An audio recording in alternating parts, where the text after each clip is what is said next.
ওই খাদিজার কথা যখন মনে পড়ে আমি চোখের পানি ধরে রাখতে পারি না রে আয়েশা।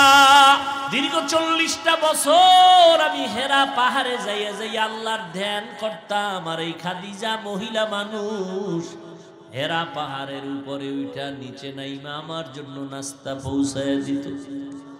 রাস্তা নাই, কিছুই নাই, এত কষ্ট খাদিজা করছে। যখন আমার আরবে কেউ আমার বন্ধু নাই, চতুর্পার্শ্ব থেকে আমাকে হত্যা করার ষড়যন্ত্র করে, ওই সময় খাদিজা তার জীবনের কামাই করা সব সম্পদগুলো আমারে হাদিয়া দিয়ে দিছে। আম্মা জান আয়েশা বলেন, নবীরে দেখি আমার ঘরে আবার একদিন কান্না করেন। আমি বললাম, নবী কাঁদেন কেন? নবী বলেন, হাসরের ময়দানের ভয়ঙ্কর অবস্থার কথা মনে পড়েছে, আমার উম্মতের কি উপায় হবে এই চিন্তায় আমি কান্না করতেছি। ও নবী, কি উপায় হবে, কেমন হবে হাসরের ময়দানের ভয়ঙ্কর অবস্থা? নবী বলেন, আয়েশা, এই জমিনটা হবে হাসরের মাঠ, আর এই জমিন মানুষগুলো উলঙ্গ নারী পুরুষ আল্লাহর আদালতে দাঁড়াবে। সূর্যটা মাথার উপরে চলে আসবে, সূর্যের গরমে মাটির জমিনটা তামা হয়ে যাবে।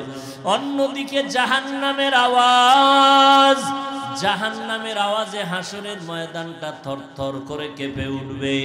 ওদিকে আমার আল্লাহ রাগান্বিত আওয়াজ দিবেন, লিমানিল মুলকুল ইয়াউম লিল্লাহিল ওয়াহিদিল কাহ্হার। আমার আল্লাহ এমন রাগান্বিত আওয়াজ দিবেন, সাথে সাথে হাসরের মানুষগুলো বেহুশ হয়ে যাবে। নবীদের কোনো গুনাহ নাই, তারাও কান্না শুরু করবেন। আদম নবী কাঁদবেন, মুসা নবী কান্না করবেন, ঈসা নবী কান্না করবেন, ইব্রাহিম নবী কান্না করবেন। উম্মতেরা পাগলের মতো দৌড়াবে, নবীদের কাছে কেউ সুপারিশ আর করবে না। ঘুরতে ঘুরতে উম্মতগুলো শেষ পর্যন্ত ওরা আমাকে তালাশ করবে। আম্মা জান আয়েশা বলে, নবী আপনাকে কোথায় তখন উম্মতেরা পাবে? নবী বলেন, ও আয়েশা, সবাই যখন কান্নায় বিভোর, আমি তখন আমার মাওলা পাকের কুদরতের সামনে মাকামে মাহমুদে সিজদায় পড়ে কান্না করব। আদম নবী কাঁদবেন, আল্লাহ আমারে বাঁচাও। মুসা নবী কাঁদবেন নিজেকে বাঁচানোর চিন্তায়, ঈসা নবী কাঁদবেন নিজের বাঁচার চিন্তায়। আমি মুহাম্মদ এমন কান্না দিব, একবারও বলবো না আল্লাহ আমারে বাঁচাও, আমাকে বাঁচাও। আমি বারবার বলবো, আমার উম্মতেরে বাঁচাও, আমার উম্মত গুলোরে বাঁচাও। আমার একটা উম্মত যেন জাহান্নামে না যায়। আমার কান্না যখন শুরু হবে, আল্লাহ বলবেন, নবী আপনি কাঁদবেন না, মাথা উঠান, আপনার উম্মতগুলো ধরে ধরে জান্নাতের পথে বাছাই করে নিয়ে যান। নবী তখন আপনি কি করবেন? নবী বলেন আয়েশা, আমি তখন খুশি মনে আমার উম্মতগুলো বাছাই করিয়া হাউজে কাউসারের কিনারায় নিয়ে লাইনে দাঁড় করাইয়া আমি নিজের হাতে আমার মায়ার উম্মতের কাউসারের পানি পান করাবো। আল্লাহ আম্মা জান বলেন, ইয়া রাসূলুল্লাহ, হাসরের ময়দানে কোটি কোটি কোটি হাজার কোটি মানুষ, মুসা নবীর উম্মত, ঈসা নবীর উম্মত, ইব্রাহিম নবীর উম্মত, আপনার উম্মত কেমনে চিনবেন? আল্লাহর নবী বলেন, আয়েশা, হাসরের ময়দানে আমার উম্মত যারা দুনিয়াতে 5 বেলার নামাজ ওযু বানাইয়া পড়তো, ওদের ওযুর জায়গাগুলো নূরের আলোতে ঝলমল করতে থাকবে। আমি নবী দেখে দেখে ধরিয়া জান্নাতের দিকে নিয়ে যাব। কাউসারের পানি আমি এক পেয়ালা করে আমার উম্মতের দিব। এমন মজার পানি, উম্মতেরা পিপাসায় ছটফট করবে। একবার যদি আমার হাতের কাউসারের পানি একবার কেউ পান করে, আর কখনো তার পিপাসা লাগবে না। আর যারা গুনাহগার, এরাও চিল্লাইবে, পিপাসায় পানি দাও, পানি দাও। আল্লাহ বলবে, এদের জাহান্নামের আগুনের গরম পানি দাও। গুনাহগারের যখন জাহান্নামের গরম পানি দেবে, চামড়াগুলো খসে খসে পড়ে যাবে। পেটের গলিত নারী বুড়ি পায়খানার রাস্তা দিয়া বের হয়ে যাবে। ও যুবক, কোরআনকে মিথ্যা মনে করেছো, একটা মিথ্যা প্রমাণ যদি দিতে পারো, এখন দাড়ি কেটে ফেলবো আর নামাজ পড়বো না, আল্লাহর বিরুদ্ধে নেমে যাব।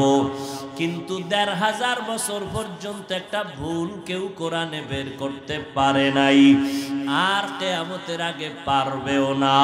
ও আল্লাহর বান্দারা, একটু বিবেক দিয়া চিন্তা করো, আমার মাওলার কোরআন যদি সত্যই হয়, গুনাহ নিয়ে কবরে গেলে জাহান্নামের আযাব, এটাও কিন্তু কোরআনের বয়ান।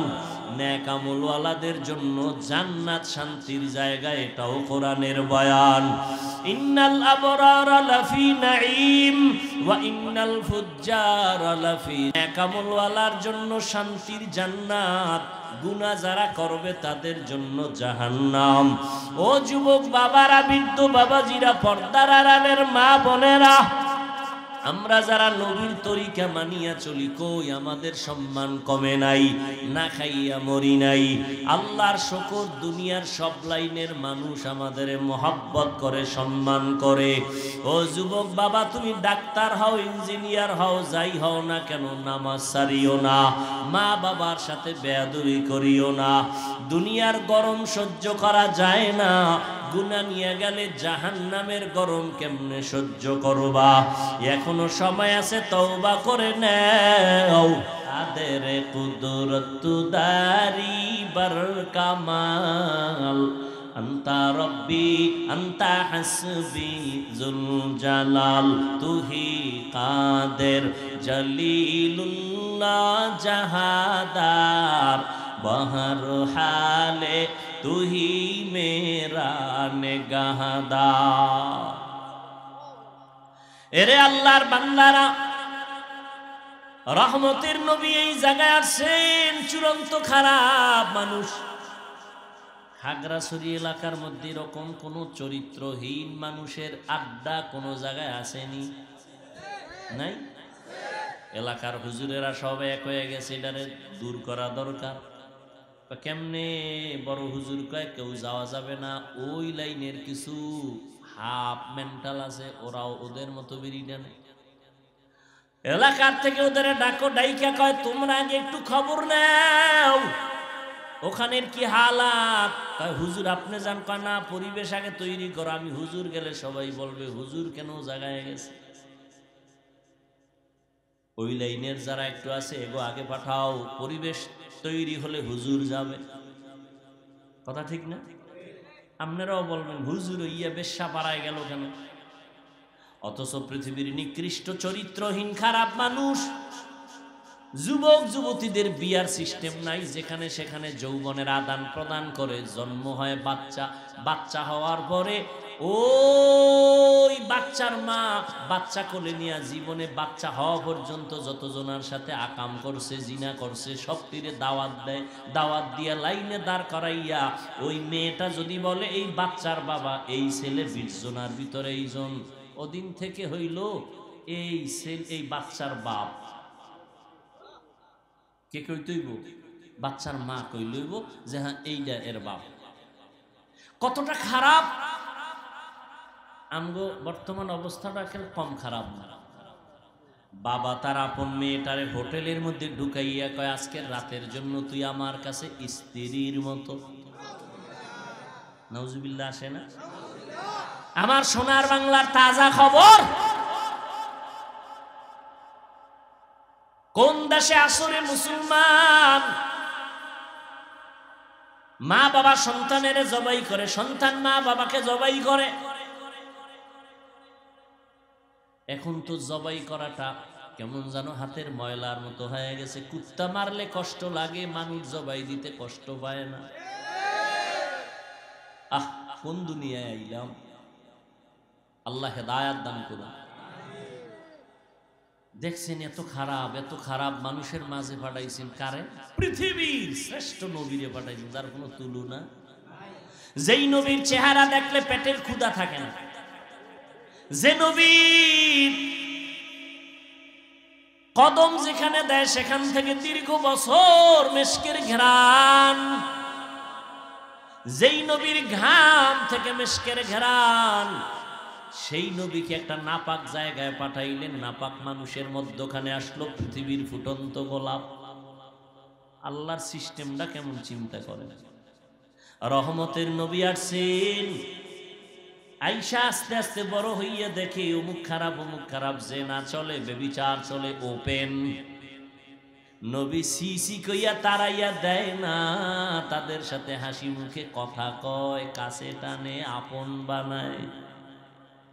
কি ওয়াজ শুনবেন? এডি ওয়াজ এর নিজের জীবনে বাস্তবায়ন আসেনি, তোর দাবি করেন আপনি আশেকের রাসূল, আর যদি কোন না আমার ভিতরে হিংসায় ভরা, তা আপনি নবীর আশেক হবেন দূরের কথা, মানুষই হইতে পারেন না।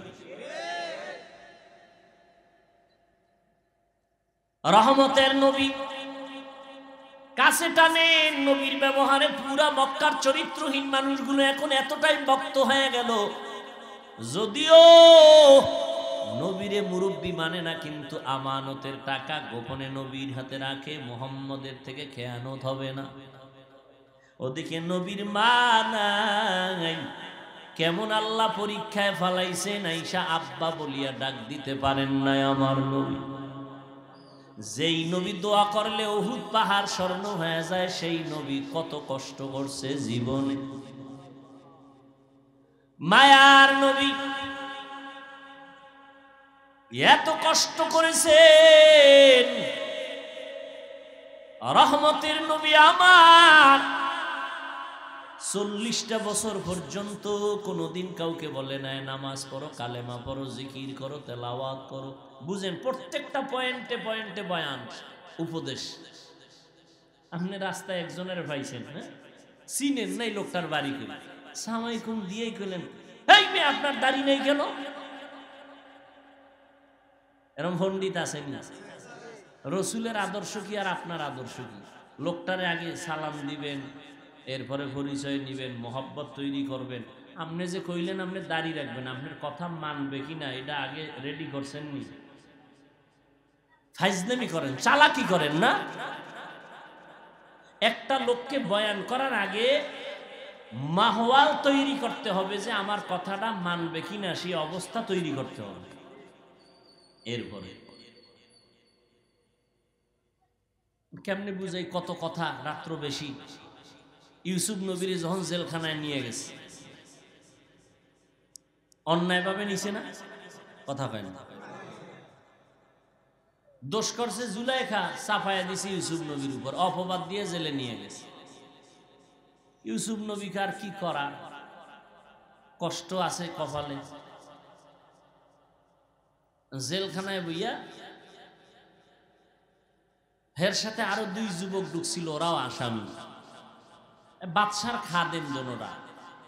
বাদশার কি খাদেম? এই দুইটায় স্বপ্ন দেখছে, ইতিহাস কোরআন শরীফে আছে। দেখে এখন ব্যাখ্যা কি, খুঁজে টুইজে ইউসুফ নবীরে পাইছে, এই লোকটার চেহারা সুন্দর, আমল করে, খুব নরম, এরে গেছে। আমাকে একটু স্বপ্নের ব্যাখ্যা শোনেন। এই স্বপ্ন দেখছি। ইউসুফ নবী এখন কয়, তোমরা কোথা থেকে আসছো, কি হালাত, সব পরিচয় নিয়া এইবার এখন ইউসুফ নবী যা বলবে তাই তারা মানতে কি রাজি না? এই যে একটা সুযোগ পাইছে, নবীজি ব্যাখ্যা দেওয়ার আগে এইবার কিছু বয়ান দিয়ে দিলেন। এক আল্লাহর ইবাদত করো, বুঝেননি নাকি? আওয়ার লগে লগে নবীজিরে কইছে ব্যাখ্যা দেন, ব্যাখ্যা বাদ, নামাজ পড়নি না, দো ভাগ ভাগ, বেনামাজির গুল্লি মারি, কিসের ব্যাখ্যা? ভাগ, আমার দরবারে বেনামাজির জায়গা নেই। ইউসুফ নবীর আদর্শ কি? কইছে ভাগ। খালি কান সুখ করবেন, অজে কিছু শিখবেন না, এটা কেমনে হয়? বেনামাজিরে তারায় দেন কেন? তারে আপন বানাইছেননি। লাথি মারার গুণটা অর্জন করেছো, বুকে লাগাবার গুণটা কি অর্জন করতে পারো নাই রে মুহাম্মাদের উম্মত?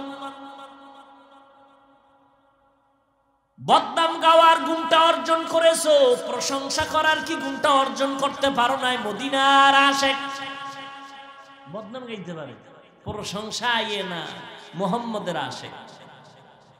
जिंदगी में बंदगी तू करना है,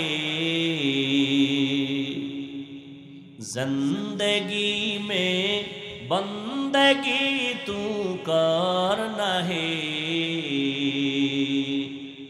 जिंदगी बे बंदगी शर्मिंदा है, जिंदगी बे बंदगी शर्मिंदा है। খারাপ লাগে? ঘুমায়নি? ঘুমায়। যদি কেউ কয় ঘুমায়, ও তাজা মিথ্যাবাদী।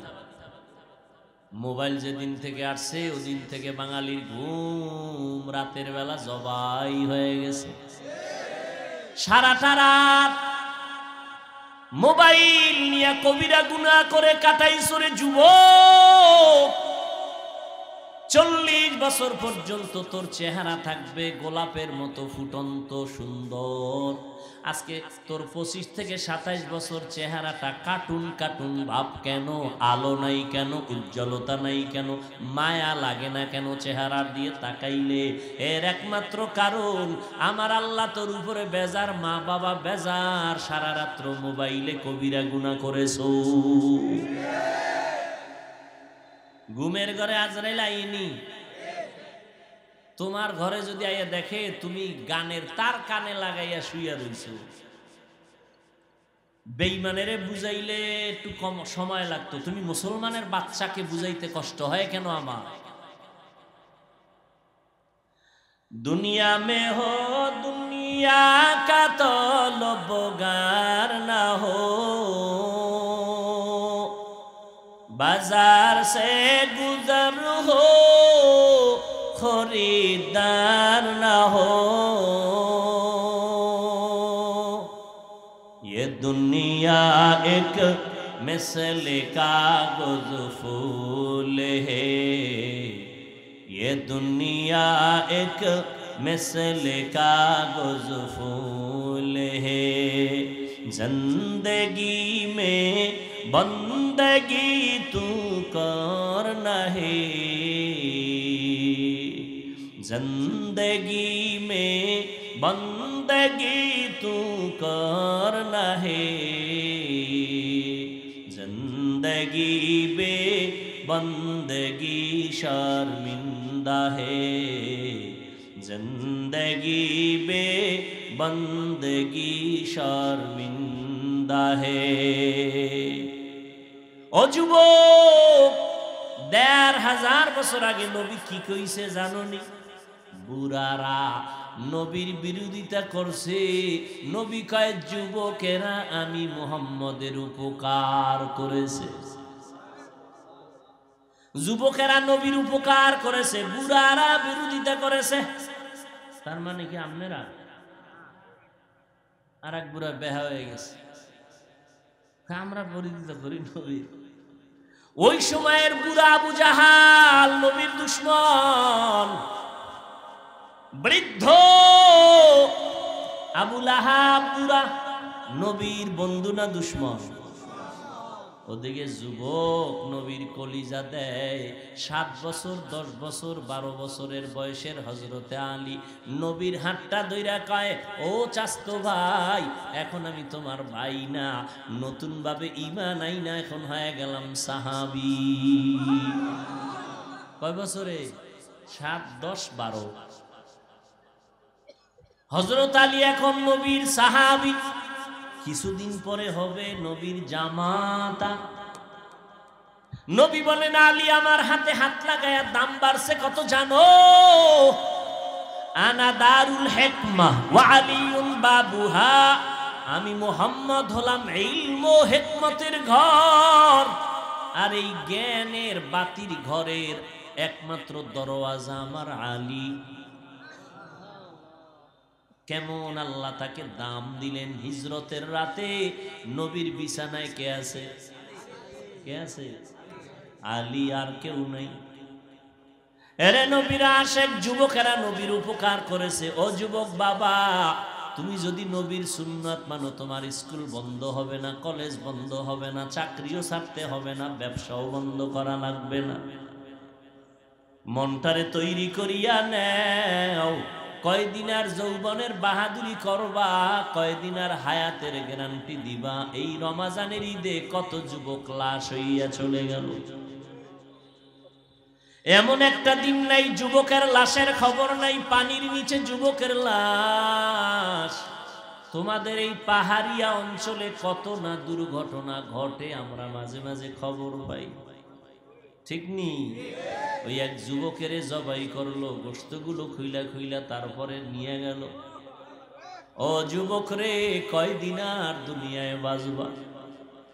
ও আল্লাহর বান্দারা, আমরা টুপি পরলাম, নবীর মোহাব্বতে দাড়ি রাখলাম, নবীর আদর্শের কারণে জামা পরলাম, জীবনে স্কুলের বারান্দায় যাই না, কোনো সরকারি সার্টিফিকেট নাই।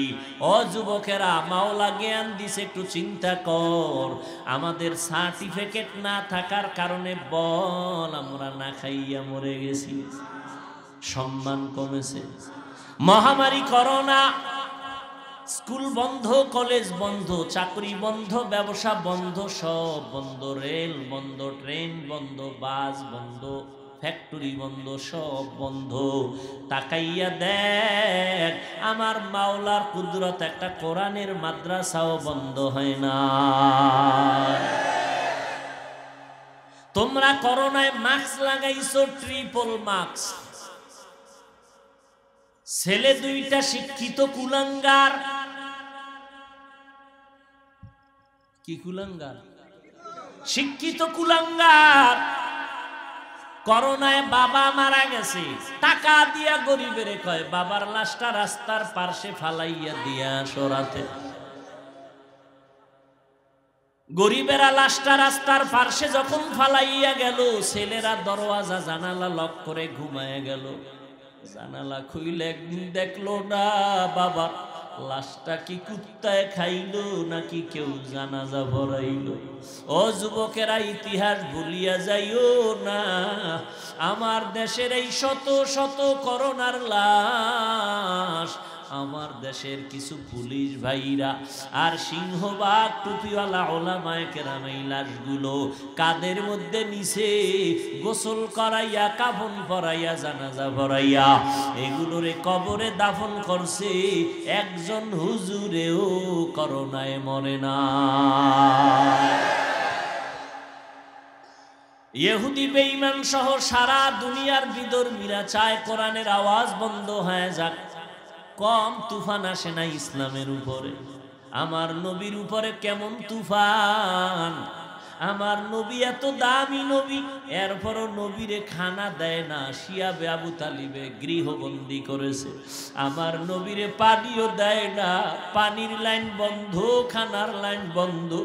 আমার মায়ার নবী প্রায় 3 বছর পর্যন্ত শিয়া আবু তালিবে গৃহবন্দী হইয়া গাছের পাতা চিরা চিরা খায়, আমার নবীরে খানা পর্যন্ত দেয় না।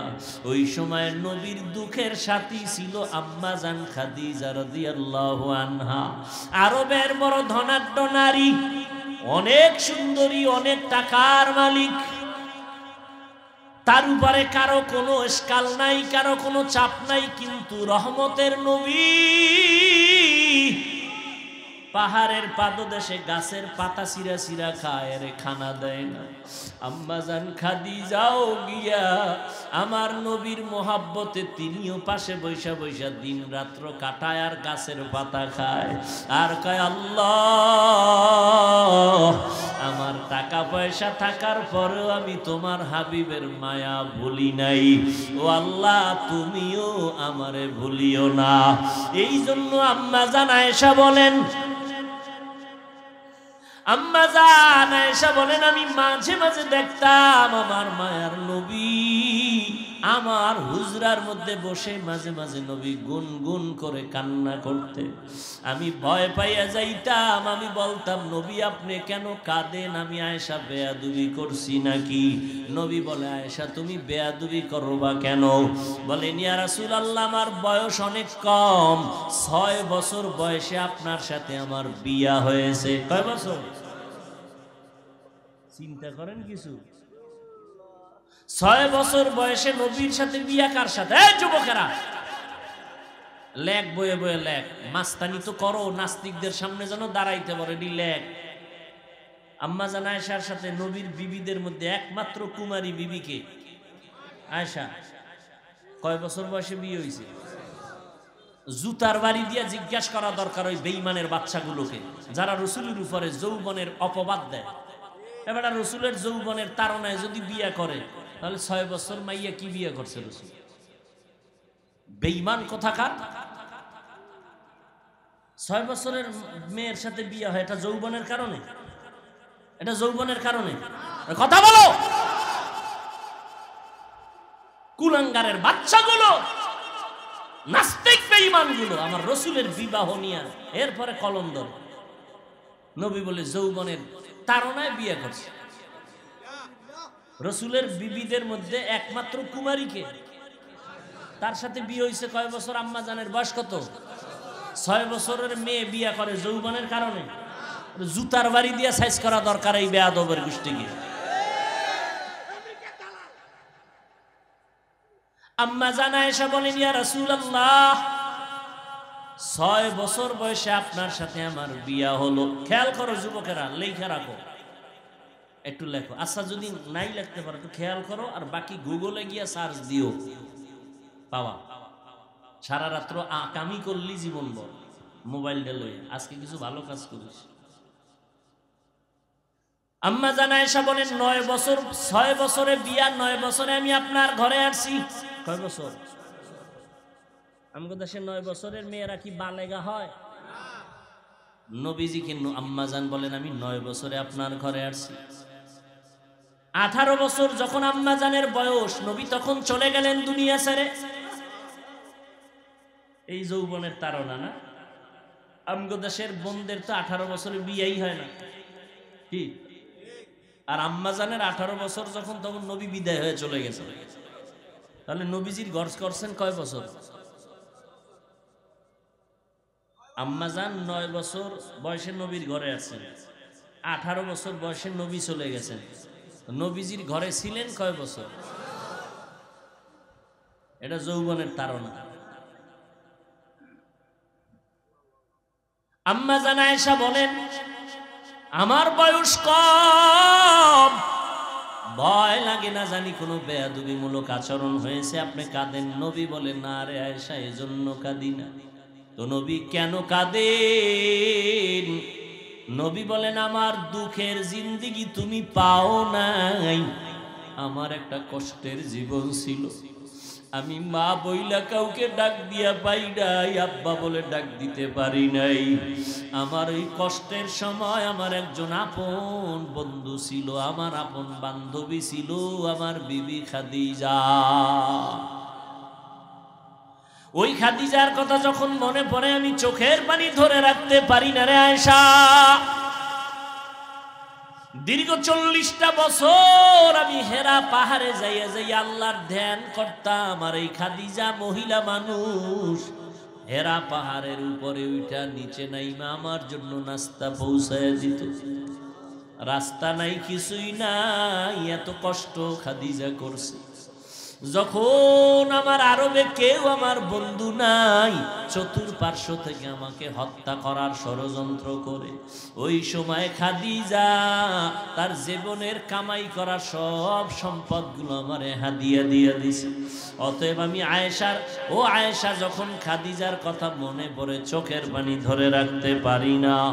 ও যুবক বাবারা, ও বৃদ্ধ বাবাজিরা, ও পর্দার আড়ালের আম্মা জানেরা, কয়দিন আর দুনিয়ায় বাঁচবে? আল্লাহর কাছে তওবা করে নেন রে বাবা। আল্লাহর আযাবের ভয় বড় ভয়ঙ্কর। আমার নবী যার কোনো গুনাহ নাই, আম্মা জান আয়েশা বলেন নবীরে দেখি আমার ঘরে আবার একদিন কান্না করেন। আমি বললাম নবী কাঁদেন কেন? নবী বলেন হাসরের ময়দানের ভয়ঙ্কর অবস্থার কথা মনে পড়েছে, আমার উম্মতের কি উপায় হবে এই চিন্তায় আমি কান্না করতেছি। ও নবী কি উপায় হবে, কেমন হবে হাসরের ময়দানের ভয়ঙ্কর অবস্থা? নবী বলেন আয়েশা এই জমিনটা হবে হাসরের মাঠ, আর এই জমিন মানুষগুলো উলঙ্গ নারী পুরুষ আল্লাহর আদালতে দাঁড়াবে, সূর্যটা মাথার উপরে চলে আসবে, সূর্যের গরমে মাটির জমিনটা তামা হয়ে যাবে। অন্যদিকে জাহান্নামের আওয়াজ, জাহান্নামের আওয়াজে হাসরের ময়দানটা থরথর করে কেঁপে উঠবে। ওদিকে আমার আল্লাহ রাগান্বিত আওয়াজ দিবেন, লিমানিল মুলকুল ইয়াউম লিল্লাহিল ওয়াহিদিল কাহ্হার। আমার আল্লাহ এমন রাগান্বিত আওয়াজ দিবেন, সাথে সাথে হাসরের মানুষগুলো বেহুশ হয়ে যাবে। নবীদের কোনো গুনাহ নাই, তারাও কান্না শুরু করবেন। আদম নবী কাঁদবেন, মুসা নবী কান্না করবেন, ঈসা নবী কান্না করবেন, ইব্রাহিম নবী কান্না করবেন। উম্মতেরা পাগলের মতো দৌড়াবে, নবীদের কাছে কেউ সুপারিশ আর করবে না। ঘুরতে ঘুরতে উম্মতগুলো শেষ পর্যন্ত ওরা আমাকে তালাশ করবে। আম্মা জানা আয়েশা বলে, নবী আপনাকে কোথায় তখন উম্মতেরা পাবে? নবী বলেন, ও আয়েশা, সবাই যখন কান্নায় বিভোর, আমি তখন আমার মাওলা পাকের কুদরতের সামনে মাকামে মাহমুদে সিজদায় পড়ে কান্না করব। আদম নবী কাঁদবেন, আল্লাহ আমারে বাঁচাও। মুসা নবী কাঁদবেন নিজেকে বাঁচানোর চিন্তায়, ঈসা নবী কাঁদবেন নিজের বাঁচার চিন্তায়। আমি মুহাম্মদ এমন কান্না দিব, একবারও বলবো না আল্লাহ আমারে বাঁচাও, আমাকে বাঁচাও। আমি বারবার বলবো আমার উম্মতেরে বাঁচাও, আমার উম্মত গুলোরে বাঁচাও। আমার একটা উম্মত যেন জাহান্নামে না যায়। আমার কান্না যখন শুরু হবে, আল্লাহ বলবেন, নবী আপনি কাঁদবেন না, মাথা উঠান, আপনার উম্মত গুলো ধরে ধরে জান্নাতের পথে বাছাই করে নিয়ে যান। নবী তখন আপনি কি করবেন? নবী বলেন আয়েশা, আমি তখন খুশি মনে আমার উম্মত গুলো বাছাই করিয়া হাউজে কাউসারের কিনারায় নিয়ে লাইনে দাঁড় করাইয়া আমি নিজের হাতে আমার মায়ার উম্মতের কাউসারের পানি পান করাবো। আল্লাহ আম্মা জান বলেন, ইয়া রাসূলুল্লাহ, হাসরের ময়দানে কোটি কোটি কোটি হাজার কোটি মানুষ, মুসা নবীর উম্মত, ঈসা নবীর উম্মত, ইব্রাহিম নবীর উম্মত, আপনার উম্মত কেমনে চিনবেন? আল্লাহর নবী বলেন, আয়েশা, হাসরের ময়দানে আমার উম্মত যারা দুনিয়াতে 5 বেলার নামাজ ওযু বানাইয়া পড়তো, ওদের ওযুর জায়গাগুলো নূরের আলোতে ঝলমল করতে থাকবে। আমি নবী দেখে দেখে ধরিয়া জান্নাতের দিকে নিয়ে যাব। কাউসারের পানি আমি এক পেয়ালা করে আমার উম্মতের দিব। এমন মজার পানি, উম্মতেরা পিপাসায় ছটফট করবে। একবার যদি আমার হাতের কাউসারের পানি একবার কেউ পান করে, আর কখনো তার পিপাসা লাগবে না। আর যারা গুনাহগার, এরাও চিল্লাইবে, পিপাসায় পানি দাও, পানি দাও। আল্লাহ বলবে, এদের জাহান্নামের আগুনের গরম পানি দাও। গুনাহগারের যখন জাহান্নামের গরম পানি দিবে, চামড়াগুলো খসে খসে পড়ে যাবে। পেটের গলি তো নারী বুড়ি পায়খানার রাস্তা দিয়া বের হয়ে যাবে। ও যুবক, আল্লাহর কোরআন কি মিথ্যা মনে করেছো? একটা মিথ্যা প্রমাণ যদি দিতে পারো, এখন দাড়ি কেটে ফেলবো আর নামাজ পড়বো না, আল্লাহর বিরুদ্ধে নেমে যাব। কিন্তু ১৫০০ বছর পর্যন্ত একটা ভুল কেউ কোরআনে বের করতে পারে নাই, আর কিয়ামতের আগে পারবেও না। ও আল্লাহর বান্দারা, একটু বিবেক দিয়া চিন্তা করো, আমার মাওলার কোরআন যদি সত্যই হয়, গুনাহ নিয়ে কবরে গেলে জাহান্নামের আযাব, এটাও কিন্তু কোরআনের বয়ান। নেক আমলওয়ালাদের জন্য জান্নাত শান্তির জায়গা, এটাও কোরআনের বয়ান। ইন্নাল আবরারা লাফি নাঈম ওয়া ইন্নাল ফুজ্জারা লাফি, নেক আমলওয়ালার জন্য শান্তির জান্নাত, গুনাহ যারা করবে তাদের জন্য জাহান্নাম। ও যুবক বাবারা, বৃদ্ধ বাবাজিরা, পর্দার আড়ালের মা বোনেরা, আমরা যারা নবীর তরিকা মানিয়া চলি, কই আমাদের সম্মান কমে নাই, না খাইয়া মরি নাই। আল্লাহর শুকর, দুনিয়ার সব লাইনের মানুষ আমাদের মহব্বত করে, সম্মান করে। ও যুবক বাবা, তুমি ডাক্তার হও, ইঞ্জিনিয়ার হও, যাই হও না কেন, নামাজ ছাড়িও না, মা বাবার সাথে বেয়াদবি করিও না। দুনিয়ার গরম সহ্য করা যায় না, গুনাহ নিয়ে গেলে জাহান্নামের গরম কেমনে সহ্য করবা? এখনো সময় আছে, তওবা করে নাও। মনে মনে আমার মালিকের ডাকো, হে মালিক, এই ময়দানে গুনাহগার আর কেউ নাই, মনের বুঝাও রে মন। আমার মতো যুবক যদি স্কুল কলেজে পড়িয়া নামাজ পড়ে, আমি কেন পারবো না? চাকরি করে, আমি কেন পারবো না? র্যাব, আর্মি, পুলিশ, বিডিআর জনপ্রতিনিধির দায়িত্বে থাকিয়াও যদি নামাজ পড়ে, আমি কেন পারি না? আল্লাহ বুঝি বেজার হয়ে গেল, মা বাবার অভিশাপ লাগলো। এখনো সময় আছে, তওবা করে নাও। হায়াতের মালিক আল্লাহ, ইজ্জতের মালিক আল্লাহ, রিজিকের মালিক আল্লাহ। ওই আল্লাহর গোলামি ছাড়বা না। জীবনে যত নামাজ ছাড়লা, বেপরদায় চললা, দাড়ি কাটলা, এখন থেকে তওবা করে নাও। মা বাবার দোয়া নিয়া চলবা, উলামায়ে কেরামের পরামর্শ নিয়া, নবীজির সুন্নাত অনুযায়ী চলবা। যেই জায়গায় থাকো, যেই লাইনে থাকো, নামাজ ছাড়বা না, দাড়ি কাটবা না, বেপরদায় চলবা না। তওবা করার মতো যদি অন্তর তৈরি হয়, মুনাফিকি না থাকে, খাঁটি তওবার নিয়তে দুটো হাত আল্লাহকে দেখাইয়া দাও। আয় আল্লাহ, হাতগুলো কবুল করে নেন, তওবা কবুল করে নেন। আয় আল্লাহ, তওবার উপরে মজবুত হইয়া চলার তৌফিক দান করেন, আমিন।